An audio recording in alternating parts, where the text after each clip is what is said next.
ವೀಕ್ಷಕರೆಲ್ಲರಿಗೂ ಸಾಪ್ತಾಹಿಕ ಭವಿಷ್ಯವಾಣಿ ವಿಶೇಷ ಕಾರ್ಯಕ್ರಮಕ್ಕೆ ಸ್ವಾಗತ. ಸ್ನೇಹಿತರೆ, ಆಗಸ್ಟ್ ತಿಂಗಳ ಈ ವಾರದಲ್ಲಿ ಧನಯೋಗದ ನಿರ್ಮಾಣವಾಗುವುದು. ಹಾಗೆ ಈ ವಾರ ಮಂಗಳ ಮತ್ತು ಚಂದ್ರನ ಸಂಯೋಗವು ಕನ್ಯಾ ರಾಶಿಯಲ್ಲಿ ಸಂಭವಿಸುವುದರಿಂದ ಧನಯೋಗದ ನಿರ್ಮಾಣವಾಗಲಿದೆ. ಜ್ಯೋತಿಷ್ಯ ಶಾಸ್ತ್ರದಲ್ಲಿ ಧನಯೋಗವನ್ನು ಪ್ರಭಾವಶಾಲಿಯಾದ ಯೋಗ ಎಂದು ಕರೆಯಲಾಗುತ್ತದೆ. ಈ ಯೋಗವು ನಿಮಗೆ ಧನ ಸಂಪತ್ತನ್ನು ನೀಡುವುದು ಮಾತ್ರವಲ್ಲದೆ ನಿಮ್ಮ ಗೌರವ, ಖ್ಯಾತಿ ಹೆಚ್ಚಾಗಲಿದೆ ಮತ್ತು ನಿಮ್ಮ ವ್ಯಕ್ತಿತ್ವವು ಸಾಕಷ್ಟು ಸುಧಾರಿಸುವುದರೊಂದಿಗೆ ಯಶಸ್ಸನ್ನು ನೀಡಲಿದೆ. ಆಗಸ್ಟ್ ತಿಂಗಳ ಕೊನೆಯ ವಾರದಲ್ಲಿ ಧನಯೋಗವು 5 ರಾಶಿಗೆ ಸೇರಿದ ಜನರನ್ನು ಧನವಂತರನ್ನಾಗಿ ಮಾಡುವುದು. ಈ ರಾಶಿಗಳಿಗೆ ಸೇರಿದ ಜನರು ಅದೃಷ್ಟದ ಸಂಪೂರ್ಣ ಬೆಂಬಲವನ್ನು ಪಡೆಯುವರು ಮತ್ತು ಯಶಸ್ಸನ್ನು ಗಳಿಸುವರು. ಜೊತೆಗೆ ಹೊಸ ಸಂಬಂಧವನ್ನು ಸಹ ರೂಪಿಸುವರು. ಆಗಸ್ಟ್ 25 ರಿಂದ ಆಗಸ್ಟ್ 31 ರವರೆಗಿನ ಸಿಂಹ ರಾಶಿಯವರ ಭವಿಷ್ಯವನ್ನು ತಿಳಿದುಕೊಳ್ಳೋಣ.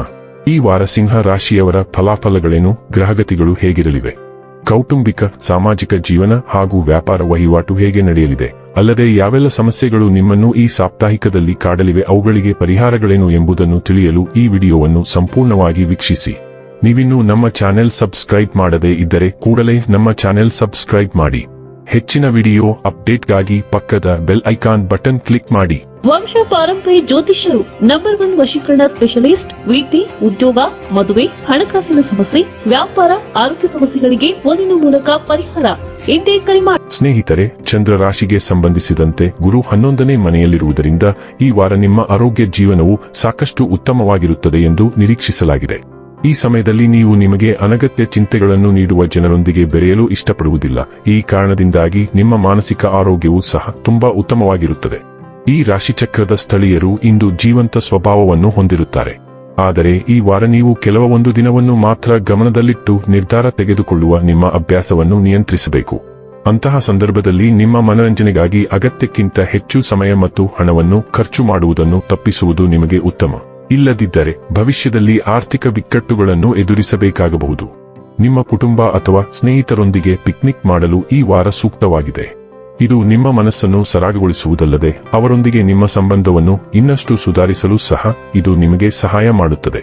ವೃತ್ತಿಪರ ಜನರಿಗೆ ಈ ವಾರ ಉತ್ತಮವಾಗಿರುತ್ತದೆ. ಈ ಅವಧಿಯಲ್ಲಿ ಅನೇಕ ಗ್ರಹಗಳ ಉಪಸ್ಥಿತಿಯ ಪರಿಣಾಮವಾಗಿ ಉತ್ತಮ ವೀಕ್ಷಣಾ ಮತ್ತು ವಿಶ್ಲೇಷಣಾತ್ಮಕ ಕೌಶಲ್ಯಗಳನ್ನು ಪಡೆಯಲು ನಿಮಗೆ ಸಹಾಯ ಮಾಡಲಾಗುವುದು. ಇದು ನಿಮ್ಮ ವೃತ್ತಿ ಜೀವನದ ಪ್ರಗತಿಗೆ ಸಾಕಷ್ಟು ಸಹಾಯ ಮಾಡುತ್ತದೆ. ಧ್ಯಾನವು ನಿಮ್ಮ ತಾರ್ಕಿಕ ಸಾಮರ್ಥ್ಯವನ್ನು ವಿಸ್ಮಯಕಾರಿಯಾಗಿ ಹೆಚ್ಚಿಸುವ ಅತ್ಯುತ್ತಮ ಮಾನಸಿಕ ಔಷಧವಾಗಿದೆ. ನಿಮಗೂ ಈ ವಾರ ಸಮಯವಿದೆ, ಆದ್ದರಿಂದ ಬೆಳಿಗ್ಗೆ ಮತ್ತು ಸಂಜೆ ಧ್ಯಾನ ಮಾಡಿ. ಮುಂದಿನ 28 ದಿನಗಳವರೆಗೆ ಶುಕ್ರನ ಸಾಗಣೆ ನಿಮ್ಮ ಚಿಹ್ನೆಯನ್ನು ನಮೂದಿಸುತ್ತದೆ. ಹೊಳೆಯಲು ನಿಮಗೆ ಉತ್ತಮ ಅವಕಾಶಗಳಿವೆ.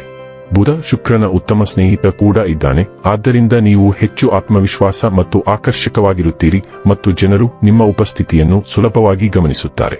ನೀವು ಕೆಲವು ಸೌಂದರ್ಯ ಚಿಕಿತ್ಸೆಯನ್ನು ತೆಗೆದುಕೊಳ್ಳುತ್ತೀರಿ ಅಥವಾ ನೀವು ಹೊಸ ಉಡುಪನ್ನು ಖರೀದಿಸಲು ಪ್ರಯತ್ನಿಸುತ್ತೀರಿ ಅಥವಾ ಹೊಸ ಕ್ಷೌರವನ್ನು ಪ್ರಯತ್ನಿಸುತ್ತೀರಿ. ಸಂಬಂಧಗಳಲ್ಲಿ ನಿಮ್ಮನ್ನು ವ್ಯಕ್ತಪಡಿಸಲು, ಸಾಮಾಜಿಕ ಜೀವನವನ್ನು ಆನಂದಿಸಲು ಮತ್ತು ನಿಮ್ಮ ಉಷ್ಣತೆಯನ್ನು ಇತರರೊಂದಿಗೆ ಹಂಚಿಕೊಳ್ಳಲು ಇದು ಉತ್ತಮ ಸಮಯ. ನೀವು ಸೌಂದರ್ಯ, ಫ್ಯಾಷನ್ ಅಥವಾ ಸ್ವಾರೈಕೆಯತ್ತ ಸೆಳೆಯಲ್ಪಡುತ್ತೀರಿ ಮತ್ತು ಈ ಬದಲಾವಣೆಗಳು ನಿಮ್ಮ ಬಗ್ಗೆ ಉತ್ತಮ ಭಾವನೆ ಮೂಡಿಸುತ್ತವೆ. ಈ ಶುಕ್ರ ಮತ್ತು ಪಾದರಸವು ಸಂಬಂಧದ ಸಮಸ್ಯೆಗಳನ್ನು ಪರಿಹರಿಸುವಲ್ಲಿ ನಿಮ್ಮನ್ನು ಬೆಂಬಲಿಸುತ್ತದೆ. ಸಿಂಗಲ್ ಲಿಯೋಸ್ಗೆ ವಿಶೇಷ ವ್ಯಕ್ತಿಯನ್ನು ಹುಡುಕಲು ಹತ್ತಿರದ ಅವಕಾಶಗಳಿವೆ. 2ನೇ ಮನೆಯಲ್ಲಿ ಸೌರ ಸಾಗಣೆಯು ನಿಮ್ಮ ಗಮನವನ್ನು ಹಣ ಮತ್ತು ಸಂಪನ್ಮೂಲಗಳಿಗೆ ತರುತ್ತದೆ. ಉಳಿತಾಯ ವೆಚ್ಚಗಳು ಅಥವಾ ಹೆಚ್ಚು ಗಳಿಸುವ ವಿಧಾನಗಳ ಬಗ್ಗೆ ನೀವು ಯೋಚಿಸುವಿರಿ. ಆದ್ದರಿಂದ ನಿಮ್ಮ ಹಣಕಾಸನ್ನು ಸಂಘಟಿಸಲು ಇದು ಉತ್ತಮ ವಾರವಾಗಿದೆ ಮತ್ತು ಹೆಚ್ಚು ಸ್ಥಿರತೆಯನ್ನು ಅನುಭವಿಸಲು ಸಹಾಯ ಮಾಡುವ ಪ್ರಾಯೋಗಿಕ ದಿನಚರಿಗಳನ್ನು ರಚಿಸುತ್ತದೆ. ನೀವು ಹೊಸ ಹಣಕಾಸು ಯೋಜನೆಗಳನ್ನು ಸಂಶೋಧಿಸುತ್ತೀರಿ, ಹೊಸ ಗುರಿಗಳನ್ನು ನಿಗದಿಪಡಿಸುತ್ತೀರಿ ಮತ್ತು ಹಣಕಾಸು ಸಲಹೆಗಾರರನ್ನು ಸಹ ಭೇಟಿ ಮಾಡುತ್ತೀರಿ. ಈ ವಾರದಲ್ಲಿ ನಿಮ್ಮ ಪುನರಾರಂಭಕ್ಕೆ ಮೌಲ್ಯವನ್ನು ಸೇರಿಸುವಂತಹ ಹೊಸದನ್ನು ಕಲಿಯಲು ನೀವು ಪ್ರಯತ್ನಿಸುತ್ತೀರಿ. ಹೊಸ ಕೆಲಸ ಅಥವಾ ಹೊಸ ಅರೆಕಾಲಿಕ ಯೋಜನೆ ಸಹ ಬರಬಹುದು. ತುಲಾ ಮೂಲಕ ಮಂಗಳದ ಸಾಗಣೆ ಸಂವಹನ, ಪ್ರಯಾಣ ಮತ್ತು ದೈನಂದಿನ ಚಟುವಟಿಕೆಗಳಲ್ಲಿ ಬಲವಾದ ಶಕ್ತಿಯನ್ನು ತರುತ್ತದೆ. ಈ ಮಂಗಳವು ನಕಾರಾತ್ಮಕ ನೆರಳು ಹೊಂದಿದೆ.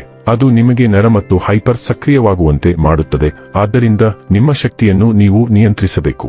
ನೀವು ಸ್ವಲ್ಪ ಪ್ರಕ್ಷುಬ್ಧರಾಗಿರುತ್ತೀರಿ, ಮಾತನಾಡಲು ಉತ್ಸುಕರಾಗುತ್ತೀರಿ ಮತ್ತು ಸಣ್ಣ ಪ್ರವಾಸಗಳನ್ನು ತೆಗೆದುಕೊಳ್ಳಲು ಅಥವಾ ನಿಮ್ಮ ಸುತ್ತಮುತ್ತಲಿನ ಜನರೊಂದಿಗೆ ಸಂಪರ್ಕ ಸಾಧಿಸಲು ಸಿದ್ಧರಾಗಿರುತ್ತೀರಿ. ಹೇಗಾದರೂ ಮಂಗಳವು ನಿಮ್ಮನ್ನು ಸಾಮಾನ್ಯಕ್ಕಿಂತ ತೀಕ್ಷ್ಣಗೊಳಿಸುತ್ತದೆ. ಆದ್ದರಿಂದ ಒಡಹುಟ್ಟಿದವರು, ಸಂಬಂಧಿಕರು ಅಥವಾ ನೆರೆಹೊರೆಯವರೊಂದಿಗೆ ವಾದಗಳನ್ನು ಗಮನಿಸಿ. ಹೊಸ ವಿಷಯಗಳನ್ನು ಬೋಧಿಸುವುದು, ಬರೆಯುವುದು, ಪ್ರಯಾಣಿಸುವುದು ಅಥವಾ ಕಲಿಯುವುದರಿಂದ ಕೆಲವು ಯೋಜನೆಗಳು ಇರುತ್ತವೆ. ಇನ್ನು ಕೊನೆಯದಾಗಿ ಮಾಡಿಕೊಳ್ಳಬೇಕಾದ ಉಪಾಯಗಳ ಕುರಿತು ನೋಡುವುದಾದರೆ, ಮಂಗಳವಾರ ಕೇತು ಗ್ರಹಕ್ಕೆ ಯಜ್ಞ ಹವನ ಮಾಡಿ. ವೀಕ್ಷಕರೇ, ಇದಾಗಿತ್ತು ಸಿಂಹ ರಾಶಿಯ ಜಾತಕದವರ ಆಗಸ್ಟ್ 25ರಿಂದ ಆಗಸ್ಟ್ 31ರವರೆಗಿನ ಫಲದ ಮಾಹಿತಿ. ಮಾಹಿತಿ ಇಷ್ಟವಾದರೆ ವಿಡಿಯೋವನ್ನು ಲೈಕ್ ಮತ್ತು ಶೇರ್ ಮಾಡಿ.